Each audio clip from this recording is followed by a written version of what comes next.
Welcome to Fitzdog Radio. I'm your intrepid host, Greg Fitzsimmons, sitting in the bonus room behind the house, the former Fitzdog studios, before we move to another location. And very exciting day. It's my daughter's 20th birthday. I no longer have teenagers. And we gave her breakfast in bed, gave her some presents, and just appreciated how wonderful she is and what a great year she's had. And go out to dinner tonight at a fancy Venice restaurant. And then her nephews are around my nephews, her cousins, who are from New York City. They live up in Harlem. And one of them is in 7th grade, and he takes the subway by himself to school every day with his little backpack on. He's just a little guy, long hair, glasses, smartest kid you've ever met, into Dungeons and Dragons. He sings in a Gregorian choir. Very interesting kid. And then his little brother, Andy, who's just he's a bull. His fantasy life is amazing. So we're having fun. They just got here yesterday. They'll be here all week. Going to the beach. The beach is 62 degrees in the water, and it's like it never gets above like 71. And then there's a cold breeze. So it's not. We've gone to the beach a couple times and kind of bailed early. It's not there. I know the rest of the country is sweltering. It's like the hottest weather in history. So I can't complain because you guys are probably jealous of us. Also because we have celebrities. You never know who you're going to see on Venice Beach. The other day I saw a guy, not sure which celebrity, but he was dressed as Jesus and he was fighting for French fries with a seagull by a garbage can. I'm not sure his work, but those are the kind of celebrities you see on Venice Beach. Had a nice day yesterday. Went to Will Rogers State Park with my wife and another couple, Josh and Rachel. They are a writing team. They write TV shows together. He wrote Night at the Museum, and she was a writer for the LA Times for a long time, and they're awesome. We had a great time. Went out to see Music 2 nights ago. Cool band. Daniel Donato is a young kid out of Nashville. His music, he calls his music cosmic country and western. It's kind of like an Allman Brothers feel, Little Dead in there, and then some honky-tonk music.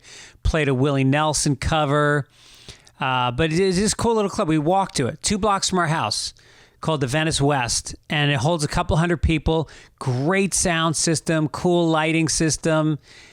Good food, nice staff. Highly recommend Venice West if you're ever in town. I think they do shows like 5 nights a week. And the best part is it was sold out. We got there and our friends were inside, but we got there kind of late. And so we were standing around out front seeing if there was a waiting list. And then the bouncer sees me and he walks up and he goes, "Greg Fitzsimmons." I go, "Yeah." He goes, "You're one of my favorite comics." He's like, "You trying to get in?" I was like, "Yeah, it's sold out." He's like, "Come on." And he walks me and the wife in, comps us, stamps our hands, and we're in. We are in. It was pretty sweet. I'm not the kind of celebrity that doors open wide for, but once in a while, little bit of nice things happen, and I do appreciate them.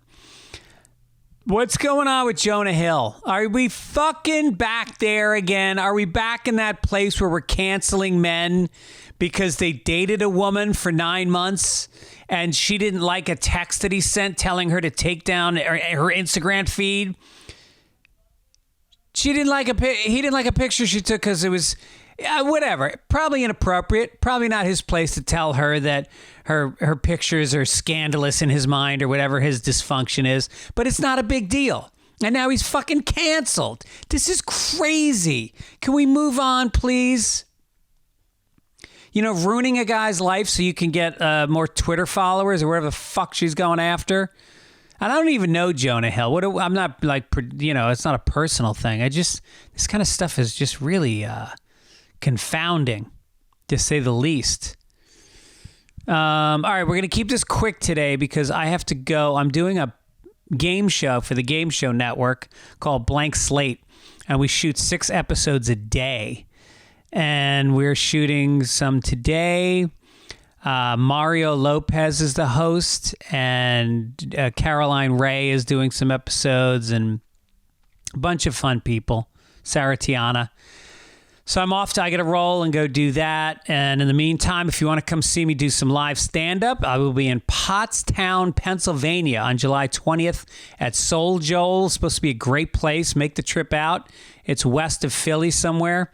And then I'll be on the Jersey Shore, July 21st and 22nd at Uncle Vinny's in Point Pleasant. Get your tickets now at Fitzdog.com for all these shows. And then I'm taking the rest of the summer off. Heading to Europe with the family and going to do a road trip. So more of that to come. Also want to mention my dear friends at GameTime, which is an app that you're going to use. Trust me, this is the way you're going to get your concert tickets. Whether it's music, sporting events, theater, stand-up comedy, you can get all your tickets at the last minute for less. Because they basically, look, prices tend to crash at the end, and GameTime takes advantage of that, and they have these last-minute killer deals where the app is sick. It's so simple. Couple of taps, you got your tickets, they're in your phone. You don't have to print anything. You don't have to transfer anything. You can, they got a guarantee if you find tickets in the same section and row for the same event, they will give you 110% back. How about that? What else do you need? Take a look at how your seats are from the vantage point of the ticket on the app. It's got views from what it's like, so you know what you're getting. And I don't know what else to tell you. Whatever you want. And go see live things. Nothing makes you happier. Don't buy possessions. There's all these studies about how experiences are what bring true happiness. So go see something. Snag the tickets without the stress with GameTime. Download the GameTime app, create an account, and use code Fitzdog for $20 off your first purchase. Terms apply. Again, create an account and redeem code Fitzdog for $20 off. Download GameTime today. Last minute tickets, lowest price, guaranteed. My friend Carol Leifer just bought some Dodgers tickets using my promo code the other day. She said she got great seats. She got the $20 off. She was very happy. So do it. Also, look, wireless providers there's so many. They've all banded together to rip you off, and there's always a catch. There's always little hidden things, and you feel cheated. So there's this Mint Mobile is this new premium wireless. It starts at $15 a month, and the best thing is there's no catch. You read everything, and you're like, well, this seems too good to be true. So I used it. I've been using it for 2 months, and it's unbelievable. Their service is online only. They cut the cost of retail stores and pass the sweet savings directly to you. The coverage I'm getting is fantastic. I've traveled around the country, and it's been great wherever I went. You can buy one, or it gives you the best rate, even if it's just you. Or also, if you get the family lines, you can get 2 lines and up. Unlimited talk and text, high-speed data delivered on the nation's largest 5G network. You use your own phone. That you just get Mint Mobile on your phone. And you keep your number, you switch to it, you get the premium wireless service starting at just $15 a month. Be done with all the big multinational ones. Mint is going to be the way you go. To get your new wireless plan for just $15 a month and get the plan shipped to your door for free, go to mintmobile.com/Greg. That's mintmobile.com/Greg. Cut your wireless bill to $15 a month at mintmobile.com/Greg. Do it.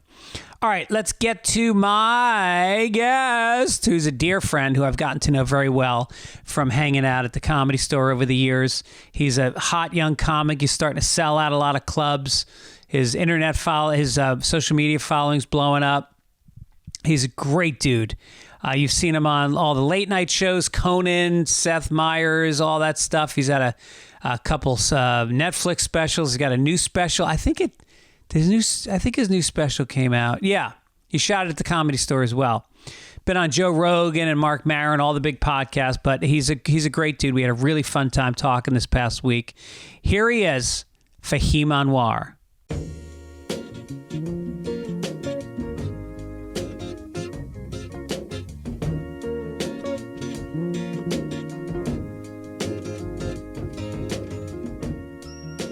Fahim Anwar is my guest. We're going to meditate just briefly. You ever meditate? No. Yeah. Have you tried? I mean, is that just like breathing and like an app, or go to a place, or techniques like just, on your own? You know, on your own, like sit and try to close your eyes and focus on your breathing. You've never done that? I've never done that. Wow. I know it's very in vogue in LA, but it almost feels like hypnotism or something. Vogue. It started 5,000 years ago. But I mean, white people have adopted it fairly recently. Yeah. Yeah. It's been an Indian thing for a while, right? Yeah, but we took it. We made it better. We dumbed it down a little thanks, bit. Indians. We're going to take the best concepts. Yeah. It's like yoga. We'll take it from here. Yeah, we're going to take yoga and we're going to put techno music underneath. Yeah. Allison from Venice is really going to ratchet it up. Thanks, Ranjit. We'll take it from here. Yeah. And we're going to make outfits that go up the crack of your ass just to distract all the men in the class. Yeah. And then film you on TikTok like you're looking at it, even though you're not. Have you done yoga? I've done yoga like once. I think I was. Oh my God. Yeah. I don't subscribe. Jesus. I don't know. These are like such trend things. Oh, stop. But also, like, it feels like. I don't know. Like I go to bed, I think about things. I don't know if I need that outside thing to like calm me. You're not. Your baseline is pretty calm. You're saying. I guess, or I'll try to like think. I'll try to use logic instead of like. It feels too shishi to me or whatever, or it's almost like hypnotism or something. Yeah. Some people go to a hypnotist, and I don't like that. I love that you really are resistant to being shishi. That's such a comedian mindset. Dave Attell is like that. He still has a flip phone. Yeah. You know, there's something about comedians that want to be unaffected by trends. Like you want to be the most primitive version of yourself. Yeah, or I don't know. I want to be able to get to the solution without that thing. Yeah. Like whatever is going on with me isn't so crippling enough where I'm like, I need to meditate to fix this. Yeah. Because I think I could usually work through it. Yeah. By just going to a diner and like drinking coffee. Right. And just thinking about things and maybe writing it out, just sifting and sorting through my thoughts more analytically rather than. Oh, that's right. Didn't you get a degree in like aeronautics or something? Mechanical was the degree, but I worked at Boeing, so aerospace was the field. So that's your mind. I'm just like, I want to like Vulcan logic through my problems instead of like sitting cross-legged and go. And listening to my blood flow through my arteries. Right. And like, there's the answer. Let me tell you something, man. I've been doing it for 12 years. Yeah. I need it. Game changer? Game changer. Well, what's your baseline? My baseline is I have anxiety and depression. Mm-hmm. So that creates mindsets that are not good. It creates mindsets that go to... negative places. And if I meditate, I can see my thoughts instead of feeling my thoughts. I can go, in a way it is analytical because I'm looking at them and I'm going, oh, you're thinking that because you're worried about that, but that's not real. That thing you're thinking about is in the future, and the future doesn't exist. Now exists. So it forces you to be in that state of mind. Whereas I think Force is a bad word with meditation. It allows you to find a quiet place. Yeah. Whereas I think I'm just like that day to day. Yeah. Like I don't act on feelings. It goes through so many filters before I do anything or say anything. Yeah. I think that's probably why I'm like bad for podcasting. Because like I don't say like, I mean I like having thoughtful conversations with you and shit. But like the podcast world and just audiences love the wild, say shit, think later, Pavlov, or just sort of like primitive. Yeah. Yeah. Yeah, they want rants that are going to get you in trouble. Right. And you stay That's out entertaining. Of trouble. Yeah. Yeah, I try it. You dance. I dance. On your TikToks. Yeah. I mean, Instagram actually. Even I was dancing before TikTok. I was dancing before Gen Z was dancing on. I was dancing on Facebook. Really? I've been doing it a long time. Yeah. I just like doing it. It's infectious watching you dance. I love it. It's and interesting. You're not highly trained. It's not like you went to ballet school or I'm like Nell. Classes. Like I'm just feral. I'm dancing in the woods. No one taught me. Yeah. I just flail my limbs to the beat, and like somehow I think it's beautifully messy. I always do like art from people who aren't classically trained because it's coming from some other place. Yeah. Where sometimes you could see art and it's highly skilled, but you're like, okay, I've seen yes, technically. And there's a lot of dancing that's technically proficient. Yes. Like Justin Bieber. I always bring this up. Like, there's a big difference between Michael Jackson dancing and Justin Bieber dancing, or Justin Timberlake. I don't know why it's all Justins, but there's something. Justin Trudeau also. Have you seen him dance? Is he good or bad? It's just all waltzes. No matter what the music, he does a waltz. But it looks calculated. You could tell that he was in a dance studio, and these are regurgitated moves. Yeah. Whereas Michael was a black guy with a headband and Nike Airs taught him how to dance in a studio. It's like a copy of a copy of a copy. Yeah. Right. And that's what you're getting. Yeah. But the tweens don't care. But Michael Jackson has tapped into another dimension. Yeah. So that's like alchemy. Right. Yeah, so I mean, sometimes I just hear a song I really like and... What's his name is like that too? Chris Brown is very good. I mean, he's problematic, but I mean, dance-wise, he's tapped into a thing. Right. But I like that you like the dance. Like sometimes I'll post the videos and then it brings people out of the woodwork in the comedy community that I wouldn't peg as someone who would like that. Because, we're kind of cynical comedians. It's easy to shit on something that is not smartest man in the room and like witty. And Mark Maron shits on you. No, well, only when I don't comb my hair and I come to the store. He's like, you got the Jufro going, or... And then when I straighten it, he's like, okay. Like I get shit on either way. Yeah, you can't win. I tried to intro him the other night, and here's what I said word for word. After which he shit on me for 5 minutes on stage. I go, this next guy coming to the stage, I go, we've known each other since we started in Boston together 30 years ago. I said, he's got a huge podcast, WTF. He's got his own show, Maron. I said, he's doing stand-up as good as anybody. Yeah. Please welcome Mark Maron.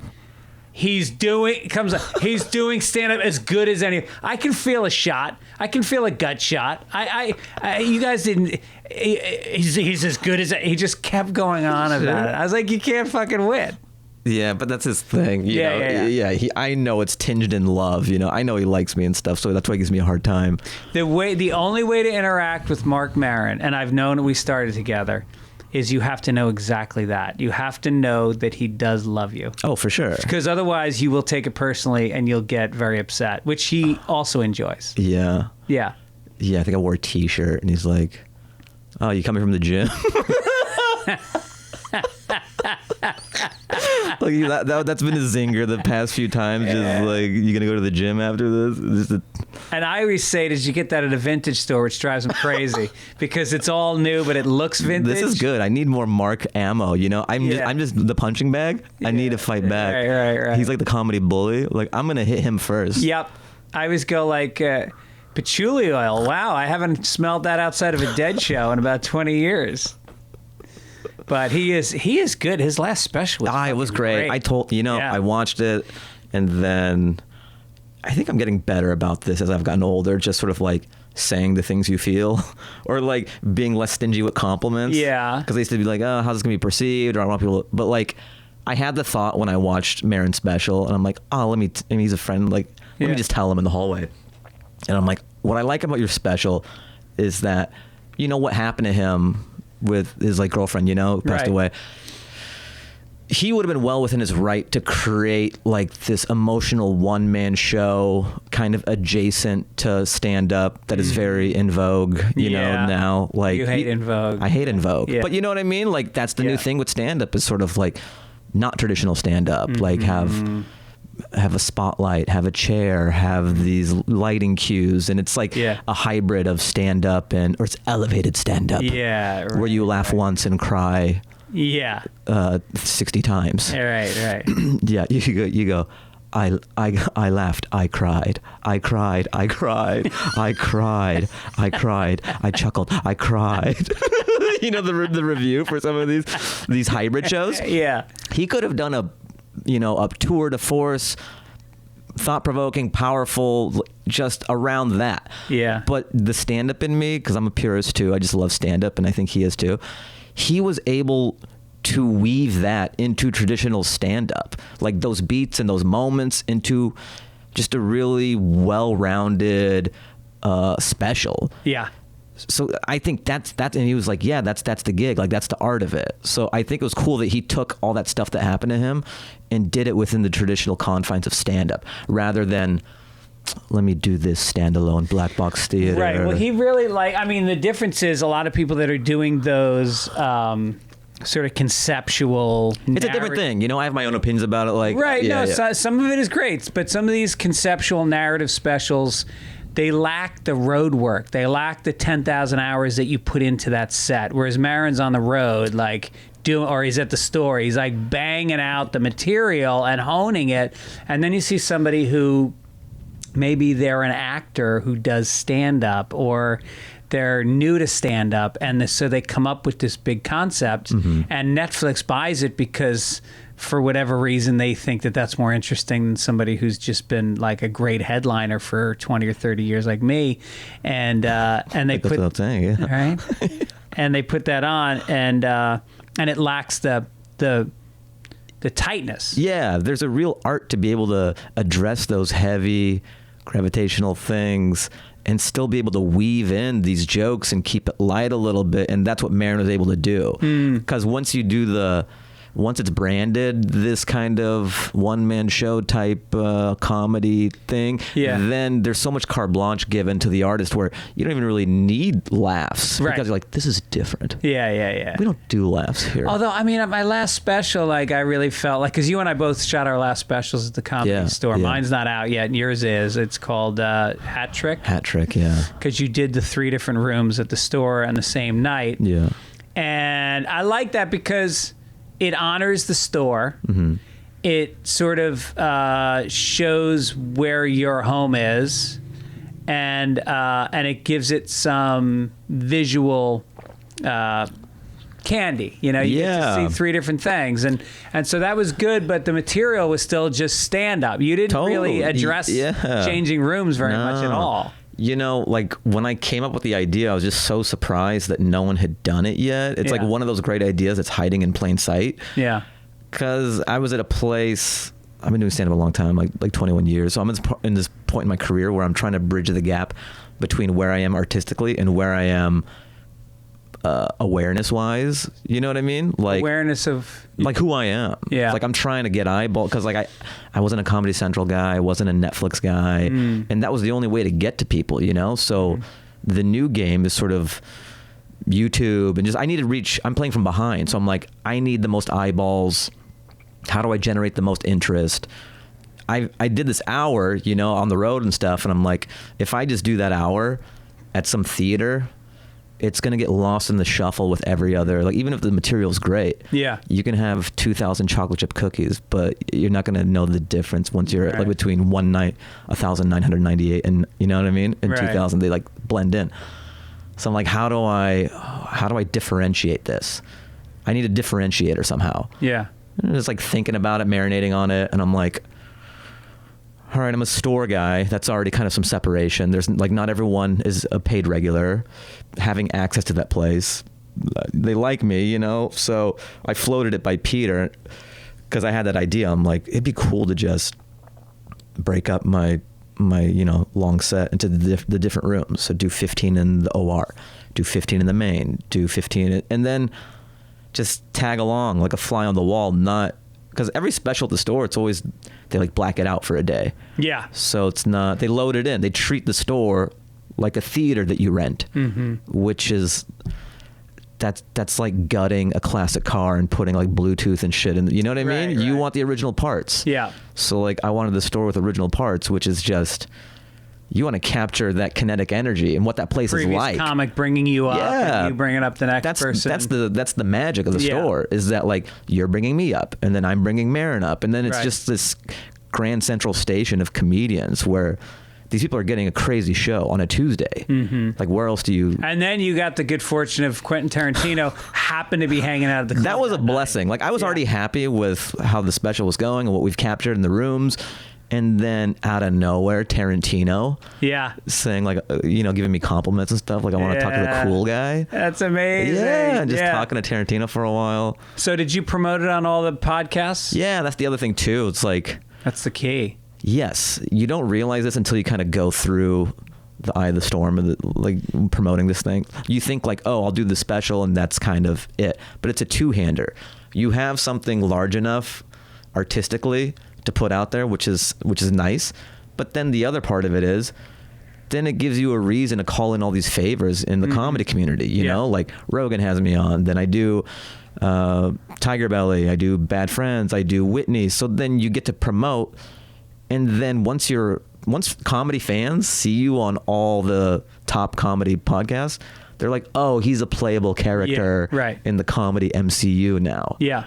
So at the very least, they're going to hear you. And if they haven't heard of you, they're going to go, let me check him out. Yes. They can watch 5 minutes. You still get the view on YouTube. Totally. But also it's almost like in order to people kind of accept you or give you a chance, it's death by 1,000 paper cuts. They kind of have to see your face enough times where they're like, okay, if all the people I love are fucking with this guy, I got to see what this is about. Yeah. Yeah. So like if I'm on Rogan and then I'm on Whiskey Ginger and then I'm on yours and then and you're a comedy fan who likes to feel like they have their finger on the pulse of stuff. Yeah. They'd be like, okay, I should kind of like give this guy a look at least. Right. Yeah. So there's value in that I didn't even know.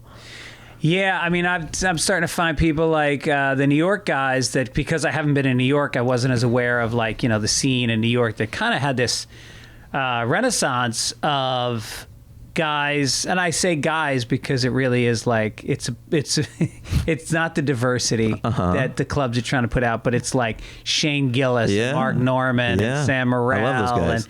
And Joe List, and these guys are fucking killing. And they're joke guys. I think there's this renaissance happening because, like, even when I was coming up, they weren't really.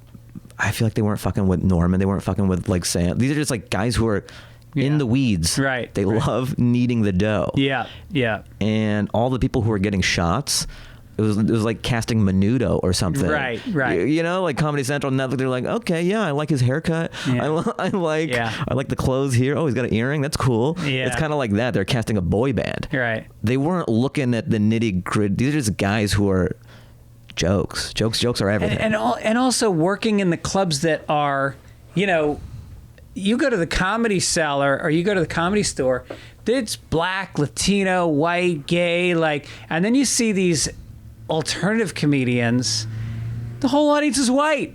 It's a bunch of rich trust fund white kids. That's one thing, yeah. I like playing. People may have their own opinions about the store or whatever, but I think that's the most diverse audience. You'll have some Australians. It's really it's the cross section of America. It's so many different types of groups in there. Right. And then sometimes the hip show is like, I remember like Meltdown and stuff. That was the hot show to get on. But even when I would do Meltdown, it'd be 25 to 35-year-old white guys with beards. Yeah. Yeah. So, it's one thing to preach diversity, but like it's all comic book white guys in the audience, which there's nothing wrong with, but it's one specific demo. I hate playing one specific demo. No, I like a crowd that showed up to laugh, not because they think that, Patton's going to stop by. And it's a scene, and then they're going to blog. That was the big thing, is like they would go to Largo and then people would blog about it. There were these blogs, and everybody would discuss who was cool and who was interesting, and they'd track your jokes, and it was like a whole thing. It was like, well, you guys are looking at this way too hard. You should show up, have your 2 mandatory drinks, laugh, and get the fuck out. That's it. Like they're getting credit for this blog? Right. And then they they think they're celebrities. You know, their blog becomes a famous comedy blog. And I think I don't know that those blogs still exist anymore, but I think that now they're YouTube videos. Commenting on comedy? You know, this thing has happened. Comedy keeps getting bigger and bigger. Comment on comedy. Sure. Yeah. But I think this thing is happening right now in comedy where it's getting bigger because now you can monetize, and there are people kind of like building a platform on the discourse around stand-up. Mm-hmm. So you know how there's sports analysts? Yeah. There's that for stand-up and podcasts. So there's podcasts about comedy. Well, look at this one. We've talked mostly about. This is true, but comedy. We're inside, man. We're not on the outside. We're on the inside. We're not chic. We're not in vogue. No, we're just. I mean, we're not Mark Norman and Sam Morril. Me and you. Yeah. Just West Coast. I like when Attell comes in. Like I he was there the other night, right? Yeah. Yeah, and he fucking hates LA so much. It's so funny to see him go on stage and shit on everybody. Yeah. Why does he hate it? He just thinks people are phony and that they want to be cool.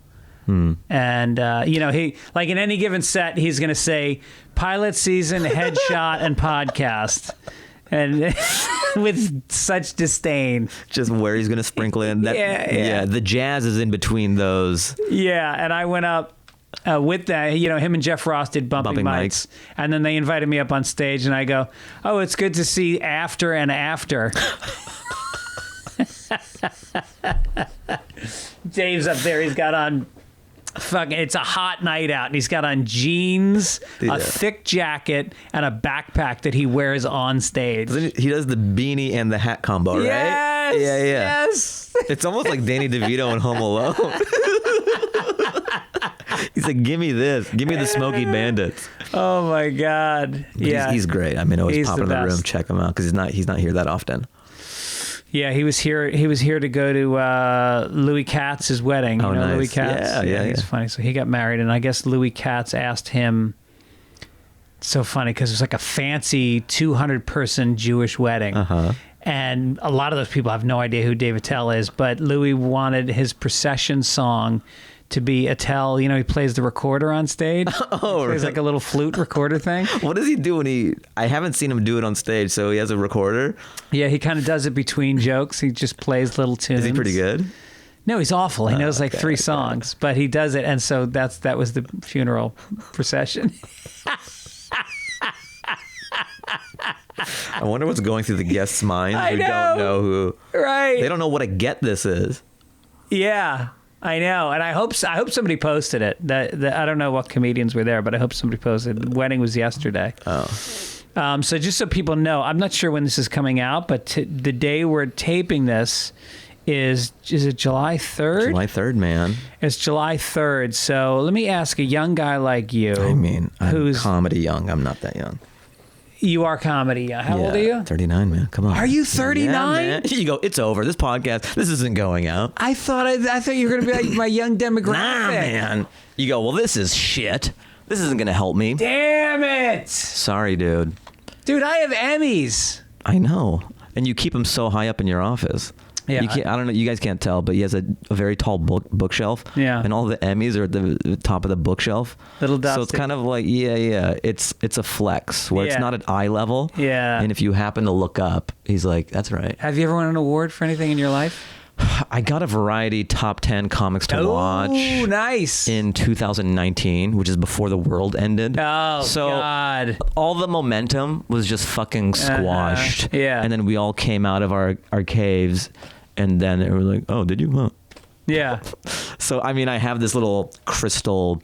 It's in my kitchen where I make eggs, so I have to like clean the oil off of it sometimes. But you keep it in plain sight. You're not putting it on top of a shelf somewhere. No, I like. What do you do when you have one? Yeah. What about as a kid? Did you ever win any awards? Were you an athlete or anything? A little bit, you know. Yeah, I think I got second in some free throw shooting contest. Free throw shooting? Yeah, man. Really? Yeah. That takes discipline. That means you took a lot of free throws in your life. And then, you know, you play soccer, you play basketball, you get a trophy at the end of the year, regardless of... Did you keep those? Yeah, of course. You've got them still? Well, they're at my parents' house. Did your parents still have your room intact with little trophies? It's like the Smithsonian. That's hilarious. Do they think you're going to become really famous and they're going to hold tours in the house? No. What should I do with them though? Should I get rid of these? Dude, if I could still have a home, it reminds me of the movie Grosse Point Blank when they all go home for the reunion and it's like Michigan. So of course the houses are so cheap and big that everybody's got their bedroom preserved. Yeah. You know, with their race car bed spread on it. So is that an affluent thing then? Like if the family's able to keep your room intact? Yes. My kid went off to college and we immediately took in an Airbnb person. No, we didn't. It was literally, he was sleeping and you were already like, woo, woo, woo. He's like, I'm leaving in 2 months. Like, don't worry, we're going to put a tarp down. Yeah. You'll barely hear us. Dad, why is there potpourri on my dresser? Don't worry about it. He's like clearing out a wall. It's already a gym. You're like, oh, hey, slugger. You're going to love college. You're not coming home for Christmas, are you? Okay, good, because I got a Zoom meeting planned in your room that day. No, it is nice to have that room. My mom did that for me, which was nice because I went to school in Boston, and then I stayed in Boston to do stand-up for a few years, but then I used to come back. I used to drive from Boston to New York to do spots and try to break into the clubs. How long is that drive? 3.5 hours. Man, so every night? No. Like I'd finish my show on Saturday night, and then I would drive to New York. Like get there at like 3 in the morning, and I'd stay. Usually I stayed in the city because I had friends and I could crash on their couches, or I grew up like a half hour outside the city, where I would stay in my old room, and it felt so weird being in like the wallpaper with It's like you're a time traveler or something. Yeah. And then your mother is making you breakfast and you're like, this isn't right. I got to get the fuck out of here. Yeah, it almost feels like you got hit by lightning and you're still 13, but you're in a man's body. Yeah. It's like Big, pretty much. You're jerking off in your little room. In a twin bed. And it's like, here's the craziest thing is I used to jerk off when I was a teenager. And this is a hot exclusive. This is a Fitzdog radio exclusive. I used to jerk off when I was a kid. It's on Yahoo. Greg, we heard you jerked off when you were a kid. No pictures. Don Lemon. So I used to jerk off, and my bed was creaky because you're too young to know this, but like beds used to have real springs on them. Oh, I know this. Come on. Yeah. Springs. And the springs would get rusty and it would fucking squeak. So I'd be laying in bed trying not to squeak. And so I would have my feet on the post at the bottom, trying to keep it arching my back and going really slow. So you were like an engineer and you didn't even know. That's right. Yeah, I created a dampening effect with your body. You're like Elon Musk pretty much. Yeah, I had like bungee cords attached to the ceiling holding me up in my midsection. And so then you're like the Mission Impossible just for doing it up. You like tie it around your waist. Dun, dun, dun, dun, dun. And then I finally have sex with a girl, and I'm like, "Look, I need the bungee cord. I need a bungee cord. It's the only way. I need to be suspended. I can't feel the weight of my body on a mattress. I need to feel Cirque du Soleil light." So I didn't think I was making any noise. Meanwhile, my parents' room is directly under my room. So I come home from school one day, and I sit down on my bed, and there's no creaking, and there's a bottle of 3-in-1 oil on my dresser. Oh my God. Yeah. Some cool parents, man. Yeah, just quietly took care of things. Yeah. Culturally, that's such a different, like, I think, because my parents are from Afghanistan. Yeah. It's very much a don't ask, don't tell.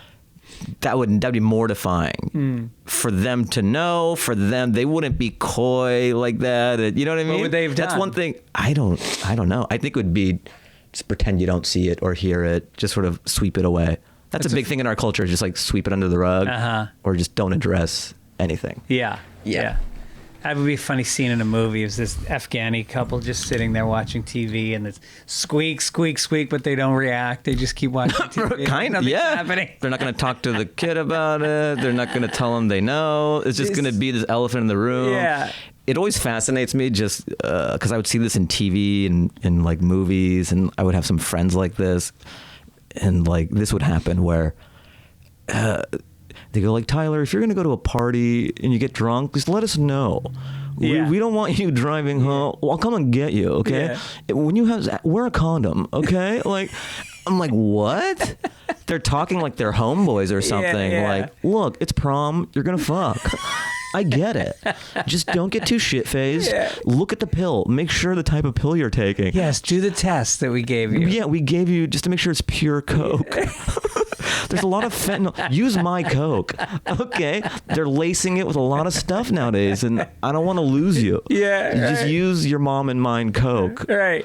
Now, you're going to get in some fights. You're going to punch guys in the face. Just remember, run afterwards. Don't hang around for the cops. Ground and pound, and then book it. It's why we signed you up for jiu-jitsu. Strike first. It's the... Look, you're going to shoplift. Bring a bag. Yeah. Put the zipper on the inside. They won't see you slide it in. Just the very understanding parent is a foreign... Did they ever confront you about anything? I was a good kid, though. You know what I mean? You like, were a jock. I wasn't like drinking. I wasn't getting into trouble. My parents were great, and then I was pretty great too. You know? Yeah, I'm very lucky. I think I'm lucky and they're lucky. Were they concerned you were gay at a certain point? No, I don't think so. Because I'm gay, and we're only like, I'm feeling like a weird energy. Oh, really? Yeah. Am I putting gay vibes out there? Yeah, totally. Fuck. I don't know, but this thing happens, I think, where, again, it's like we didn't have girlfriends kind of growing up. What town did you grow up in? Like Woodinville. Well, first it was Mukilteo. Is that outside Seattle? Yeah, it's like the burbs, like East Side. But we didn't have, like, I guess I just did what my brother did. So my older brother, he just kind of set the tone.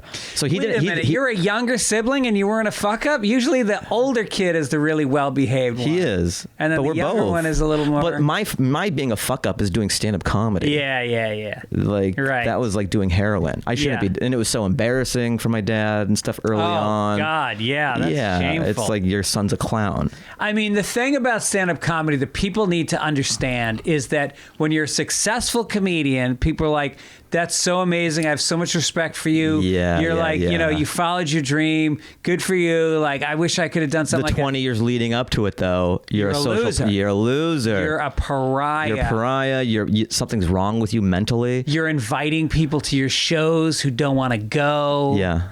Or they think you're a crazy person. Yeah. You think anyone with a dream that isn't fulfilled yet is a crazy person. And a narcissist. There's something wrong with you. Because I even got this feeling because, I was working at Boeing as an engineer. Yeah. How much were you making? Starting out $62K. Right out of college? Yeah. Shit. Well, that's the beauty of engineering is that starting salary is pretty great. Yeah. And you're in school for 4 years and then there's a ton of jobs out there and your starting is not bad. Although tech is way better. Yeah. If I had to tell kids, like, I would say, like, do tech. Yeah. So on paper, I think I would be great marriage material, like, say in that period. Not that I wanted that, but I just knew if I was just Fahim Anwar, who is an engineer at Boeing, I'd be like a hot property for a girl and her family or something. Yeah. But throw in the fact that I also do stand-up comedy at night, even for fun, something's up. Yeah. Now it's not alluring anymore. Now it's like this guy is a ticking time bomb or his brain is fucked up. Why isn't he satisfied with an amazing job? Yes. And good money? It means like he must be delusional or something. Right, so I thought that was interesting that just adding this artistic thing on top of a stable life fucks up the feng shui of the perception of Middle Eastern and South Asian families. You're supposed to be playing squash at night and then meeting friends at a brew pub to play trivia games. Right. Yeah. Yeah. You can't chase another dream or whatever. You should be fulfilled. Did you, because that's interesting because I find that most people that had a good plan B didn't succeed in stand-up comedy. You kind of needed to only... I don't subscribe to that. I've heard that before too, where it's like, you need to paint yourself in the corner. It'll be too cushy. You need to have no safety net. Live out, like, eat out of a trash can, live out of your car. Right. Then you'll have to succeed.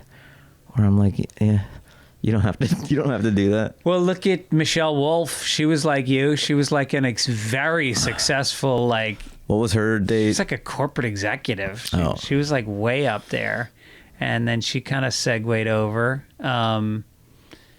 Who else was like that? I think Lonnie Love was an engineer. I could be wrong. Oh, that's right. Yeah. Lonnie Love was. I think Alonzo Bowden was very successful. He'd come out of the military and he had a good job. I mean, I know guys that were lawyers. Yeah, Geraldo, right? Yeah, he never practiced. I think he went to law school. He finished Harvard Law School. I don't even think he finished Harvard Law School, but you know, you got to think like you, coming from like an immigrant background, like he did, and then your parents going like, "My son's in Harvard Law School," and then like a year later, you're like, "You want to come see my son at the Comedy Cellar at 2 a.m.?" Not even the Comedy Cellar, like some bar show. Right. What was the first time your parents came and saw you do stand-up? I mean, I've told it. They saw me get booed at the Apollo in Seattle. Yeah. Oh, shit. Yeah. Oh, that's not a small building. That was like 4,000 people. Oh. And then the next time they saw me was me do the Tonight Show a few months ago. I waited that long. No. Yeah. They only saw you 2 times in that time period? It's like a 20-year gap. No they were traumatized by it. Well, I never invited them to shit after that. You know what I mean? Because that was like nightmare stuff. Yeah. It's the stuff nightmares are made of. And they already don't love that I do this stuff. So I was like, I had been putting it away. This is almost like therapy shit, where I was just like putting all that in a closet and not addressing it. Well, I was going to say, people throw the word trauma around lightly, but that is traumatic. I guess. But I am of the camp too, where it's like, you think about it. No. I'm just saying, like, I don't water the trauma plant too much. I try to keep it light and like, it's a thing. I don't dwell on things too much, but I know that over the course of these past 20 years, it was like this thing that I kind of put in the closet and didn't address for a long time, and I would never have them come to shows. Yeah. Even my mom would be like, even if you were in Seattle. Yeah, even if I was in Seattle. It was just like yeah, I don't want to, you know? And then I think I was doing Sickler's podcast, and it came up, and then I talked about it, and then so I was just addressing it because I had not been talking about it for a long time, you know? And then I'm just like speaking these thoughts that I've had but haven't verbalized, and I'm like, I guess I've been waiting for this moment. Like, that was so bad that I want something so great to offset how bad that was. It's like an Eminem song. What? Which one? The you only have one. Like, you gotta lose yourself in the moment. Lose yourself. Yeah. So I'm like, it would be. I always have this fantasy of like doing the Tonight Show and then bringing them to that just to show that. And then once I kind of said it out loud, I went about doing it. It's almost like putting it into the universe. And like I've been around a long time. I know the booker of the Tonight. You know what I mean? Uh-huh. So I just DM'd him, and I'm like, hey, like I would like to blah blah blah. This is what happened. I'd like to bring my parents out. So I'm actively. I could send you a tape. You know? Yeah. He's like, oh yeah, send me a tape. So then I actively went around town, like, what would my 5 minutes be? Uh-huh. So I just went through the process. It was always there. I could have done it. But this activated me to like actually go about going through the steps to do the Tonight Show. So then he loved the set. I sent him one set, and he's like, perfect. That's it. Yeah. Then he goes, then we set up we find a date and all that. And then I invite my parents out, and then you flew them into New York? Yeah. So they saw me do Tonight Show. They met Jimmy, the Roots, and all that. They got to see their son. Wow. Just crush in a studio audience. Like, and the Tonight Show means something to my parents. Yeah. So it's like I wanted to give a totem to them. Yeah. Like, even though we as comics know the Tonight Show doesn't really it wasn't a career play or anything. No, but it means something in terms of your Johnny Carson credibility. I mean, I honestly didn't do it for me. Yeah. I did it to give them something. It would have been so funny if you got booed off the stage. Like, nobody ever gets booed at the Tonight Show. It was the first time. Like, it's great to be in New York. Just immediately like, boo. And Jimmy's like, what's going on? No, it cuts to Jimmy, and Jimmy's like, boo. I go, you too? But you laugh at everything. And he goes, Jimmy Fallon's hissing me? Questlove is like, get off. But no, it was great. Yeah. It couldn't have gone better. And did you pay for their flights and their hotel? You know, I tried to, but they wouldn't let me. No. I know, yeah. I would have been nice if you paid for it. But they're too nice. They wouldn't let me. My mom, when I was, I had started to have some success, and then she has a brother who lives in San Francisco, and she hadn't seen him in a lot of years.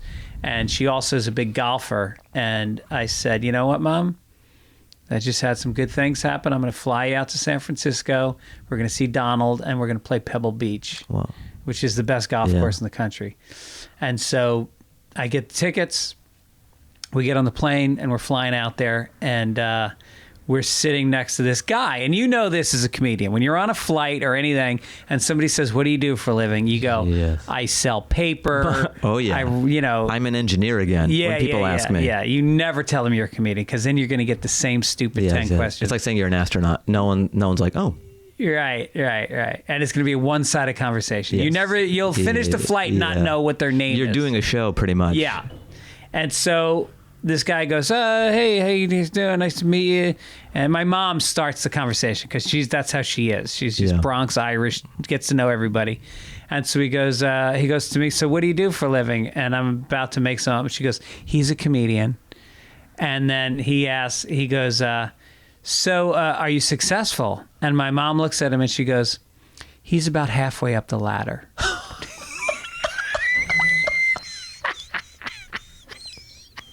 And I was like, Mom, I'm not on the ladder. When you're a comedian, you have made a choice to not be on the fucking ladder. What does that mean? Does that mean like halfway successful, or what does that mean? It was, my mom's thing is, she's very proud of me and she likes to talk about me, but she also doesn't ever want me to feel like I've gotten there yet. And she was the same way with my father. You know, my father was a big radio guy in New York, and she always said to him, you should be hosting The Tonight Show. And we're living in New York. We're not even on the West Coast. And I was just like, that's crazy. And I think that she thought that was going to inspire my father and me. Like, I remember I got my first development deal and I told her how much money it was. And she goes, that's nothing. You're going to get way more later. And it's like, I'm 28 and all of a sudden I've got a big deal and I'm so excited, and she just takes it right away. But she's also like, you know, the first one to, you know, talk about me to her friends, and, you know, it's weird. It's very mixed.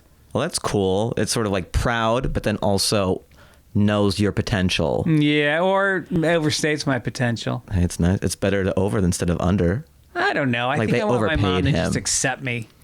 Just accept me. Yeah. You know? Hey, as long as they love you, though, you know? She does love me. Yeah. Yeah. That's what I go off of. Yeah. How's the coffee? It's good. It's not bad, right? It's a good Keurig. Yeah. It's a good Keurig. It's a good pod. What pods are you using? It's Hawaiian blend. Okay. I got these like Hugh Jackman pods. Shut up. Yeah. It's like him in these coffee bean fields. Shut the fuck up. And he's all ripped. Yeah. I think it's called like Laughing Man coffee. No way. But Wolverine is in these like coffee bean fields. Oh, that's hilarious. That's so interesting. We're in this like late stage capitalism where celebrities are brands now. You know what I mean?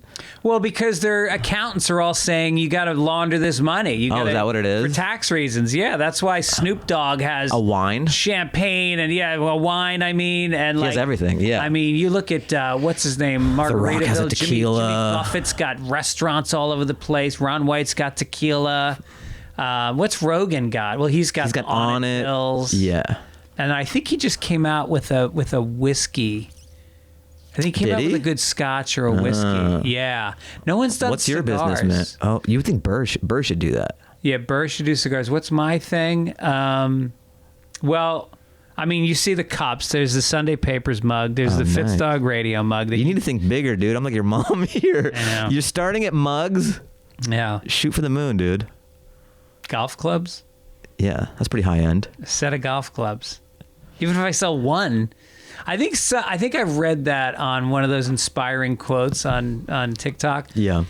It's better to sell one big thing to a rich person than a lot of little things to poor people. That's sort of like, that's inspiring. Just so funny, just calling them poor people, and like, so the moral of that is just don't waste your time with poor people. Yes. Well, that's like Lamborghini and Ferrari's whole model is that just deal with a higher end clientele who doesn't make it because all you got to do is make a limited number, and then people will want to get them. I did want to do this as an experiment sometime because I'm not big on merch. I need to get big. What are you talking about? I've seen your merch page on your website. You got hoodies. But that's just like easy setting it up, and some like nobody buys it. Like I need to do it right. Right. I need to have like a really cool design, and so that was just doing some internet shit.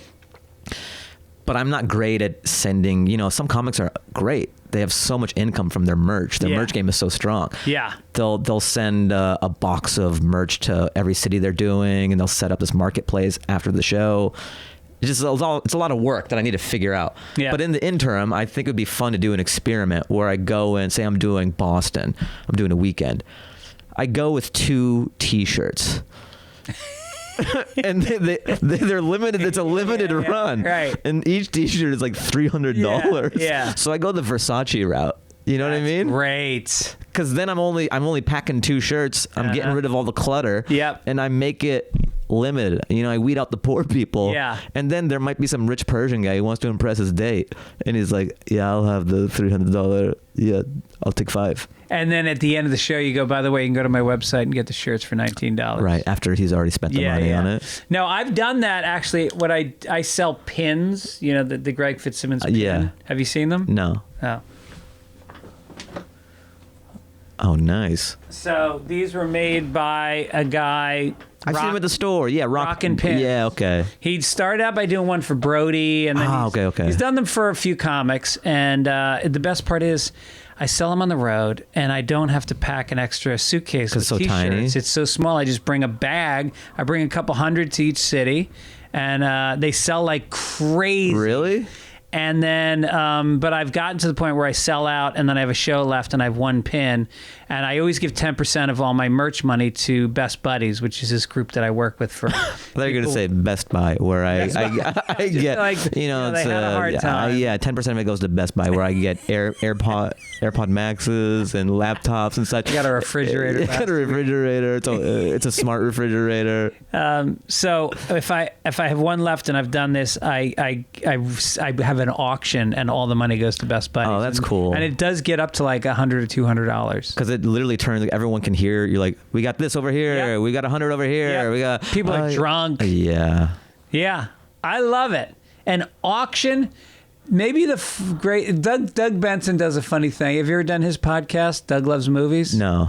It's really fun, and there's like 3 contestants, and everybody brings something as a prize for the audience, because in the game, somebody in the audience, they bring signs and costumes, and then each contestant on the show gets to pick one person in the audience to be their teammate. Oh, cool. Okay. And then at the end of the show, you give them a prize. And so I would bring a pin, or I'd bring a mug or a T-shirt. But you can make up fun stuff. Like you can bring a Bay City Rollers LP, or you can bring like, you know, a whoopee cushion or whatever. Yeah. Like, so it's fun to come up with shit to do. But that would be funny to like go to each city with 3 items. Like how many shows you're doing? 1 item for each show. Just auction it. Yeah. Weird, just crazy things. Yeah. And just auction it off. Maybe we just crack the merch enigma. Yeah. Just bring 1 item. Yep. Let them try to impress each other. Right. And then walk away with $1,000 each show. Yep. I like it. I wonder if I can get a rockin' pin. Like, do you think he could do it for me? Am I big enough to get a pin? Sure. I don't know. They come from China, though, so they take a while. Oh, really? Like how long? Well, they got to get the lead. They got to do everything. It's killing my fans. There's a class action lawsuit. Did you get a pin from Fahim Anwar between the years of 2023? Hey, You may be entitled. The club owner's like, I don't know. Fahim came in. He drew a great crowd the first time. And the second time he came in, there was so few people. Yeah, like the 3rd time I hit the city, it's just like 10 people. And they're like,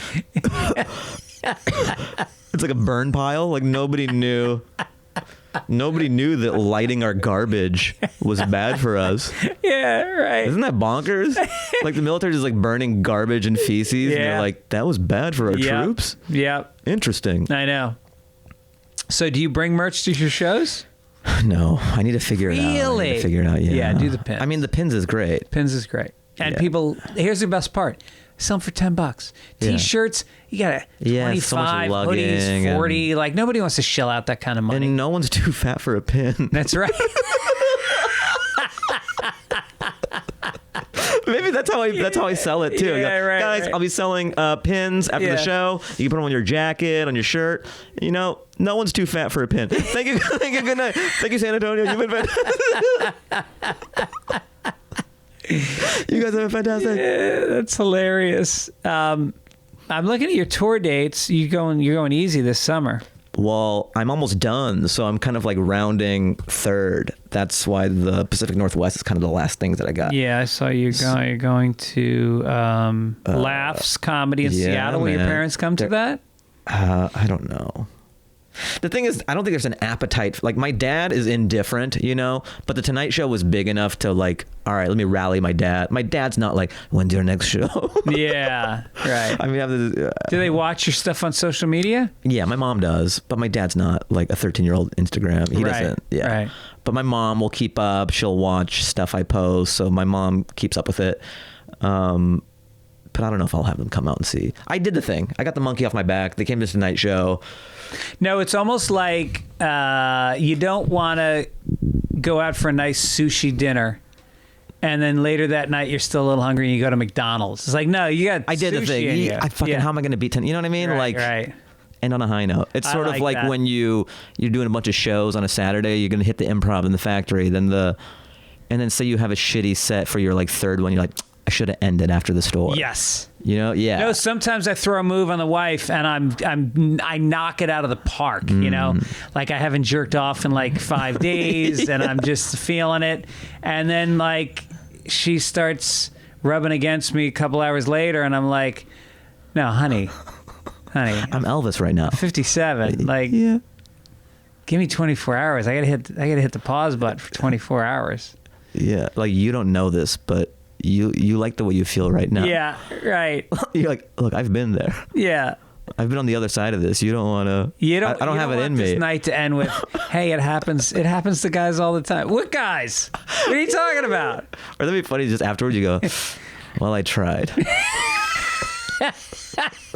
You put up your hand to high five her and she doesn't. Well, I tried. You ever do a show where it's like so bad and you go, well, you guys were here. Yeah. That is the best feeling. Really bombing is in a way exquisite because it's cleansing. It's cleansing and it makes you write some new shit. It makes you guaranteed you're gonna kill your next show when you bomb. Yeah, or you learn more from doing poorly than just like killing all the time. Right. If you're killing all the time, you're not taking any chances or swings and you're just playing the hits. Yeah. But also there's this thing that I've realized, there is this element of kind of being a pro and in a bomb. Because when you're young in a bomb, you're like a chicken with his head cut off. There's all these feelings. You feel hot. It's almost like you're blacking out. But it doesn't happen much anymore, you know? Yeah. But when it does, because I did a corporate gig with Kirk Fox one time, maybe a year ago. It was like in Carlsbad or something. Uh-huh. And it was in this hotel ballroom. I think I was supposed to do 15, but it was going so bad they let me at 7. No shit. Yeah. Was it just you and Kirk? That was the whole show? Kirk was emceeing, and then I went up after Kirk, and then I think it was Beth Stelling at the end. But sometimes... it doesn't happen often, but you know, you just don't connect with an audience. Well, it's corporate dates that happens. Corporate stuff, yeah. But while I was up there on that makeshift platform in that ballroom or whatever, I just kind of I've been through it so many times. I know the feeling so well that I was like, after it, although it's not a pleasurable feeling, there was power in like remaining calm, knowing what this is. It's almost like a plane going down, but you're a seasoned pilot. Right. And you know how to like land the plane to not freak out and just like jump out. So it's almost like you're able to disassociate. So I'm like, okay, just tell the jokes, go through the motions. They're not hopping on board. That's okay. This is a bomb. Yeah. You're going to get your money afterwards. It's okay. There's nothing you could do. Don't curse. Don't flip out. Don't have a meltdown. And just kind of being like a duck in water while that's happening. Yeah. And I was proud of myself. Look, obviously I don't want to bomb. Yeah. But I was proud that it's been so long, and just like when you do a reflection, you go, oh wow, that's pretty cool to like for it to be going that bad and just still be in the pocket. Right. Yeah. Right. And to have the presence to comment on it. You don't want to comment on it in a way that seals your fate. Yeah. But sometimes sometimes you just stop and go like, this is going pretty sweet. Don't you guys think? Like, you can, even if that doesn't get you out of it, at least in your own mind, you were present for it. Yes. And I think an audience does appreciate that too. Like, oh, this guy's perceptive. Yeah. Like, we don't have to feel weird. Like, he is living the same reality that we are. Right. Instead of just like, hitting play. And Attell's half his act is saying he's bombing, even though he's not. He's killing every time. Yeah. All right, let's get to a thing that we call Fastballs with Fits. Gotcha, okay. My stand-up comedian guests, I ask them the same 3 questions. Oh, man. You answer to the best of your ability. You cannot say pass. You cannot ask me to edit it out later. Oh, man. This can be indicting. No, it's not. I'm just fucking around. There's 2 types of people in the world. Go. Oh, okay. Doers and dreamers. Interesting. Aren't we both, people who talk about doing something and people who do it. Yeah. And this town is filled with both. What, doers and dreamers? Yeah, I mean, more so than most cities. I think there's more dreamers. How many people do you know, like, come out to Hollywood because they want to be a director or a writer, and then they're going to birthday parties every weekend? Yeah. They lose sight of why they came out here. Well, and the birthday party is somebody famous, so now they're writing home, what am I, 70? Yeah. They're calling home. Dearest mother, Hollywood is everything I thought it would be. I do miss your apple pie. I won't be home for Thanksgiving. Say hi to Missy for me. Tell her we're still getting married next year. But yeah, they feel like they're doing well because they're hanging out with David Arquette. Well, there's 2 routes. It's like David Arquette's not even doing that good. Sure. But also there's 2 routes to go. There's doing the work, which people have an aversion to. Yeah. It's crazy, but that's like the most foolproof way to kind of get what you want is doing the work. But so many people in Hollywood, I mean, I see it a lot in the comedy community, like, and I'm sure it happens in every other field too. It's like they would rather go to a party where they know someone. It's like all the networking shit and none of the work. And then there's no product. And all of a sudden an agent goes, okay, great, send me your script. And they go like, but it's only halfway done. I didn't finish my script. Yeah. And it's like that at the store. Sometimes I see comics that hang out at the store that they're not passed and they're hanging around and they're drinking. And it's like, dude, first of all, don't drink at a fucking comedy. Would you go to your accounting job and have a cocktail? This is work. Yeah. Guys are smoking pot in the parking lot in front of the Booker. It's like, dude, unless you're a superstar, you should not be getting fucked up at your workplace. Yeah. Yeah. All right, next question. Have you ever not finished a set? Oh. I guess the Apollo when I got booed. Oh, yeah. You mean by choice?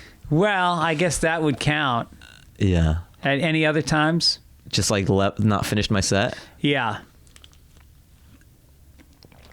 No. That's a man. Right Have you? You've bounced? I once was opening for They Might Be Giants. You remember them? There was yeah. So we were at Kent State University, and it was an outdoor festival. So there were sounds kegs. Terrible already. Yeah, there were kegs everywhere. Opening for a band, outside, college. Like, how do you not know that's going to end terribly? And they're shit-faced. They're all drunk. And so I go up, and I'm up there for like literally 4 minutes. And some guy starts heckling me, like old school heckle, like, you suck. Yeah, classic. And so you go like, all right, well, this is easy. I mean, if somebody hits you with something personal, like, dude, your neck is wrinkly. I'm done. If he goes, you're afraid you're a bad father, I can't come back from that. I had an idea for a sketch where it's like your therapist goes to heckle you. Like they know like some deep cuts where even the audience is looking at the heckler like, whoa. You have imposter syndrome. You can't recover from that. They've got all the power. All the dirt. But if they say you suck, I got you in the crosshairs now. So I annihilate this guy, and his friend gets mad, so he throws an apple and it hits me in the chest. And within a half a second, I went, have a good day. Take care. They Might Be Giants will be up in a minute. And then I just walked off stage. Yeah, you don't need that. No, if you throw something, the show's over. Yeah. Because there was no security. Right. There never is at a comedy show. No. It's always like an aspiring comedian. It's like, sir, you have to leave. Yeah, right. It's like a 120-pound kid. It's like, sir, we've asked you 3 times. I know. Now they're hiring gay people for security. Are they? No. Also, I like that they upgraded from tomatoes to apples. Harder fruit. I know. a tomato. they up the ammo. And they used to be rotten, so there was they just nice squished squish that to in there. it. Yeah, it was more of a smell thing. Right. But I now wonder they're if that trying ever to really happened. Do you think it was really a Rotten Tomato thing? Because think of the website, Rotten Tomatoes. That's a good point. Yeah. Huh, do you think they auditioned other fruits before they settled on tomato? Like, this has the right consistency of what we want. I mean, a plum wouldn't be bad, but it's got a really taut skin on it. I don't know. It might be confusing, too. Like a tomato, you know where they stand on you as a performer. Yeah. Grapes, you go, am I a star? Strawberries, you go, how do you know that's my favorite? It's my favorite fruit. Yeah, a peach. Jesus. Right? You think I'm a peach? Well, because a tomato, you have to do so much work to it to make it edible. Yeah. So I think that's the insulting thing. It's not a treat. It's not a treat. But if you get like a Georgia peach thrown at you, you catch it and then you eat it. And which you go, would be a baller fucking move. What about a tomato? You think you could do that? I don't give a shit. Yeah. That's like your Bill Burr moment. Take one bite, then you squish it in your hand. Yeah. What was it? Hold on. What was the question that led us into that? Oh, yeah, the finishing a set. Yeah, so the Apollo is really your story, but you feel like you've already told that story. Yeah. But I've never just left the stage. What was your opening joke on that night that you threw it off stage? I think it was a perfect storm of bad things happening, especially the way to open, because it was kind of a little after 9/11, and I opened with like saying I'm Afghan. Oh shit! Yeah. You got 9/11. I got 9/11, dude. That was my 9/11. Whenever people say never forget, I'm like, I know. I've been trying to. Yeah. Oh my God. And you're from the wrong country. Yeah. You're the country that the government told us was responsible for 9/11, even though you really, it was Saudi Arabia. He was just like, he was just hiding there, right? Isn't that so crazy? Like, how did your parents handle that we invaded Afghanistan? They didn't love it. I remember when 9/11 happened, I was sleeping. I was in bed. I was supposed to go to school, but I woke up to 9/11. My mom wakes me up, and she's like, "Your dad's on the phone," and he was on the plane. No, I'm just kidding. He's in the cockpit. He's just saying his goodbye. No, so he's working at Boeing, but he's watching it unfold, and so he's calling me from work, and it's whenever my dad calls me from work. Because I know my dad is this big personality and authoritative and stuff, but when he's at work, he's like, "Yeah, hi Fahim." Yeah. I can always tell when he's at work because it's like cubicle. So he's like, "Yeah, Fahim, don't go to school today." And I go, "What?" he's like, "Don't go to school." And I go, "What are you?" And I'm groggy. I don't know what's going on. And he's describing what's happening or what. I go, "What?" And we turn on the news and stuff, but. My parents and my dad, they were very fearful and scared of what would happen to me if I went to school or something. They were thinking worst case scenario, and they were like, "Don't go to school." Like they thought like I might get attacked or something, But I'm like, "Oh, it's fine." I think I had my finger on the pulse of like what my class and my generation, and also I'm in the Pacific Northwest. Yeah, everyone's pretty open-minded and progressive and. I went to school, it was fine. Yeah. But my dad's knee jerk was kind of like, don't go to school. It might be a problem. Yeah. But yeah, it was fine. So I'm fortunate that, I didn't really have to deal with that stuff in the Pacific Northwest, and my school system, it wasn't really a thing. And over the next couple of years, you'd never felt like No, but then also I think I may be, like fortunate enough, or maybe I'm the beneficiary of not reading super Middle Eastern or you know what I mean or people. I'm kind of ambiguous, right? So my experience may not be typical. If I'm like, oh, I don't have any problems, well, I may not be as dark as some people. I may not read as Middle Eastern or South Asian as some people who had a different experience. Right. So I don't know if I can just chalk it up to there's some like outside variables that I'm aware of. You don't want to speak for all Middle Eastern people. Finally, what's the hackiest bit you've ever done?